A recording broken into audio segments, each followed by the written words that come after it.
Luxray.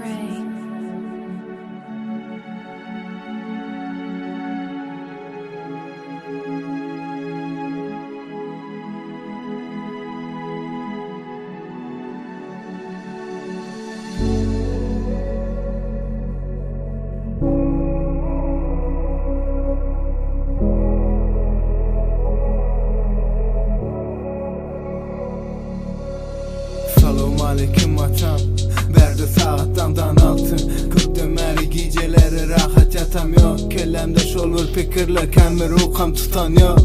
Size bir söz veriptim, 2 yıl murnanımı çekti. Yöne halen sözümü tutam yok.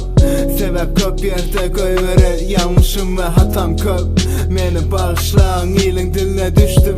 Men hatta asla duymak istemeyen oğlum rapçi diyen sözünü eştim. İyiliğin dilin tutup olmaz dişin yağlı ulaldıkça düşünyen ve durmuş asla oynalacak bir oyun gel.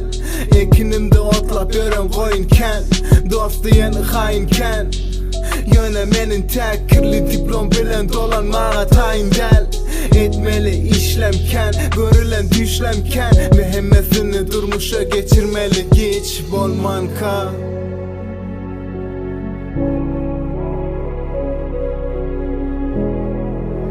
Luxray.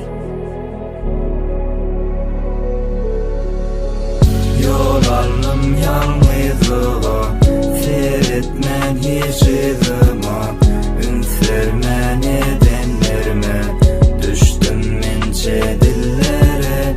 Anfat yarıdı başta, bak takmak bu durmuştu. Yüreğini men düşünyen, atam bağışla, beni bağışla. Yol aldım yalnızlığa, seyretmen hiç izimi. Akan derimle ne eyledim, yöne bir seyretsin. Buz asıptır tadizimi. Yalan duyular bana gerek değil. Kalbimde atan belki yürekten. Yöne bir dadı bilyen, her kim başka bir dünya. Sahne görünye, yöne sahnen arkasında nemeler dönye belli değil. Durmadan yöreyen yolum haçan biter. Yine günüm batar, bugünem öter. Bağışla atam, sizi küseyen yöne uzakta vatan.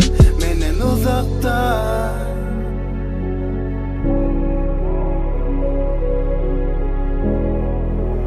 Luxray. Yol aldım yalnızlığa, seyretmen hiç izıma.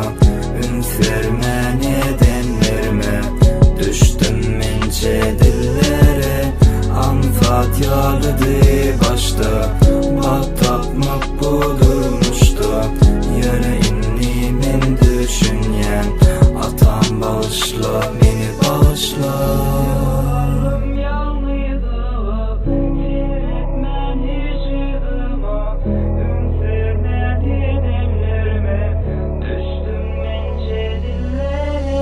Anfat yarıdı başta, bak takmak bu durmuştu. Yüreğini men düşünyen, atam bağışla, beni bağışla.